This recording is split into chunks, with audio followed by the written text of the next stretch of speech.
প্রিয় শিক্ষক মণ্ডলী, আসসালামু আলাইকুম। আজকে একটি গুঞ্জন শোনা যাচ্ছিল শিক্ষা প্রতিষ্ঠানে শনিবারের সাপ্তাহিক ছুটি বাতিল হওয়ার এমন একটি বিষয় নিয়ে। তো শেষ পর্যন্ত এটি একটি গুজব, বাতিল হয়নি এমন একটি খবর নিয়ে আপনাদের সামনে হাজির হয়েছি। প্রিয় শিক্ষক মণ্ডলী, আপনারা যারা আমার চ্যানেলে নতুন, অবশ্যই চ্যানেলটিকে সাবস্ক্রাইব করবেন এবং পাশে থাকা বেল বাটন চাপ দিয়ে রাখবেন, যাতে প্রতিনিয়ত আপনাদের আমি আপডেট খবরগুলো দিতে পারি। শিক্ষা প্রতিষ্ঠানে শনিবারের সাপ্তাহিক ছুটি বহাল, বাতিল হয়নি।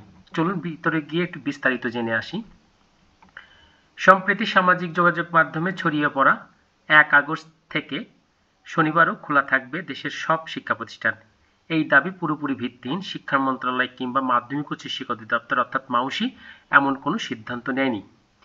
রিউমার স্ক্যানার টিমের অনুসন্ধানে জানা গেছে, এই সংক্রান্ত কোনো সরকারি ঘোষণা, প্রজ্ঞাপন কিংবা আদেশ কোথাও পাওয়া যায়নি। মন্ত্রণালয়ের ওয়েবসাইটেও ও গণমাধ্যমেও এমন কোনো তথ্য নেই।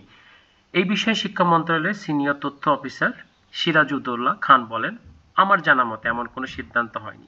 মাউসির উপপরিচালক মোহাম্মদ নুরুল হক শিকদারও জানান, আমিও ফেসবুকে দেখেছি বিষয়টি, কিন্তু আসলে আমার জানা নেই। তবে এই সিদ্ধান্ত মন্ত্রণালয় নিয়ে থাকে। আমার জানা মতে এমন সিদ্ধান্ত হয়নি। আমাদের এমন কোনো নির্দেশনাও জারি করা হয়নি।